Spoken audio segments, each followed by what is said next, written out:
globally, wearables is one of the biggest segments. Fitbit just went IPO.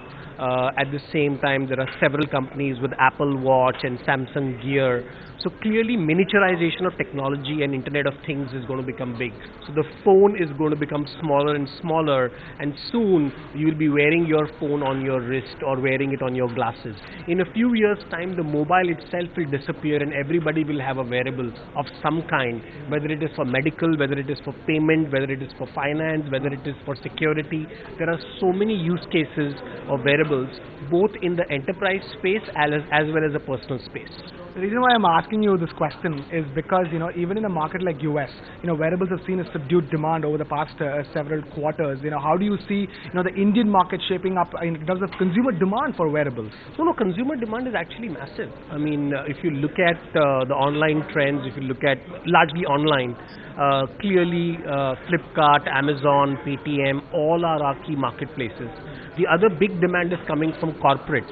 And the last and the most exciting part, which we are personally working on, is finally linking your wearable to your health and your insurance. So I think the big game changer will be when these devices can even help you right at the healthcare end, which is going to be exciting.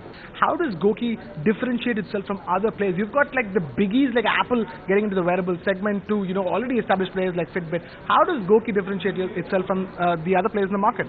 See, the point is all the other wearables are just focusing on data. They are telling you that you're walking X steps and you are burning this many calories. Most people already know that, and what happens is typically a person buys a wearable device and in a few weeks time they stop using it. So the usage has been a big challenge for most people. We at GOQII understood that insight and actually created a service model on top of it, where this data is analyzed by real fitness coaches, yoga coaches, meditation coaches, and they advise you, tell you what to do. So instead of trying to make it a hardware-centric model, we made it a service-centric model. So we are hardware agnostic. While we give you a GOQII band, you could use any band you want, because we believe eventually every phone will have the capability to track everything, whether it is your heart rate, whether it is your steps.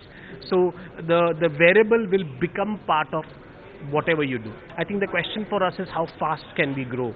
So the key goal for us is how do we get to millions of users in India, and that's what we are working on. The other big plan for us is China and the US. So this year we will be seeing GOQII commercially launch in America. That's been a big part of our plan. And of course China, which is going to be hopefully end of this year or next year, is where we'll be going. Find us on Facebook at facebook.com/ETNow, and don't forget to click the like button. You can also follow us on Twitter at ETNowLive. To stay updated with all our programming, hit the subscribe button on our YouTube channel by logging on to youtube.com/user/ETNow.